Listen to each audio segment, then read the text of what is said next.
দীর্ঘ অপেক্ষার পর সিরিয়ার গৃহযুদ্ধকালীন অপরাধীদের বিচার শুরু হয়েছে। রোববার সাবেক রাজনৈতিক নিরাপত্তা প্রধান আতেফ নাজিবের বিরুদ্ধে প্রাথমিক শুনানি হয়। পূর্ণাঙ্গ বিচার কার্যক্রম শুরু হবে আগামী মাস থেকে।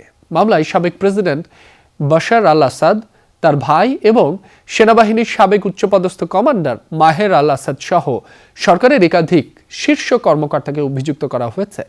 এই বিচার প্রক্রিয়া শুরু হওয়াকে দেশটির জন্য একটি গুরুত্বপূর্ণ ও প্রতীকী অগ্রগতি হিসেবে দেখা হচ্ছে। বাংলাদেশের প্রথম 5D AI ইনভার্টার যুক্ত সর্বোচ্চ বিদ্যুৎ সাশ্রয়ী যমুনা এয়ার কন্ডিশনার। নজিরবিহীন এক গণ অভ্যুত্থানের মধ্য দিয়ে 2024 সালে অবসান ঘটে প্রায় 2 যুগের স্বৈর শাসনের। পতন হয় সাবেক প্রেসিডেন্ট বাশার আল আসাদের নেতৃত্বাধীন সরকারের।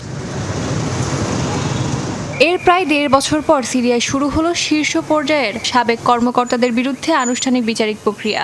দক্ষিণ সিরিয়ার দেরা প্রদেশের একটি আদালতে সাবেক রাজনৈতিক নিরাপত্তা প্রধান আতেফ নাজিবের বিরুদ্ধে প্রাথমিক শুনানির মধ্য দিয়ে এই বিচারের সূচনা হয়। আতেফ সাবেক প্রেসিডেন্ট বাশার আল আসাদের চাচাতো ভাই।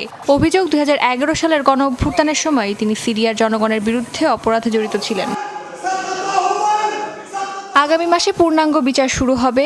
তার আগে এই শুনানিতে অভিযুক্তদের মধ্যে কেবল আতেফ নাজিবই আদালতে উপস্থিত ছিলেন। মামলায় সাবেক প্রেসিডেন্ট বাশার আল আসাদ, তার ভাই ও সাবেক শীর্ষ সামরিক কমান্ডার মাহের আল আসাদ সহ সরকারের একাধিক উচ্চপদস্থ কর্মকর্তা একাধিক মামলায় অভিযুক্ত। অভিযোগের তালিকায় রয়েছে হত্যা, নির্যাতন, চাঁদাবাজি এবং মাদক পাচারের মতো গুরুতর অপরাধ। রবিবার ভেতরে যখন বিচার কাজ চলছিল, আদালত প্রাঙ্গণের বাইরে জড়ো হয় হাজার হাজার মানুষ। উপস্থিত ছিলেন বহু নির্যাতিত পরিবারের সদস্যরা, যাদের অনেকেই দীর্ঘদিন ধরে ন্যায় বিচারের অপেক্ষায়। আমরা স্বাধীনতার পক্ষে।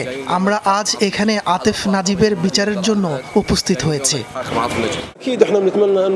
আমরা আশা করি অন্তর্বর্তী সরকারের বিচার ব্যবস্থা দ্রুত কার্যকর হবে এবং অপরাধীরা সর্বোচ্চ শাস্তি পাবে। আমাদের দৃষ্টিতে যা মৃত্যুদণ্ড হওয়া উচিত।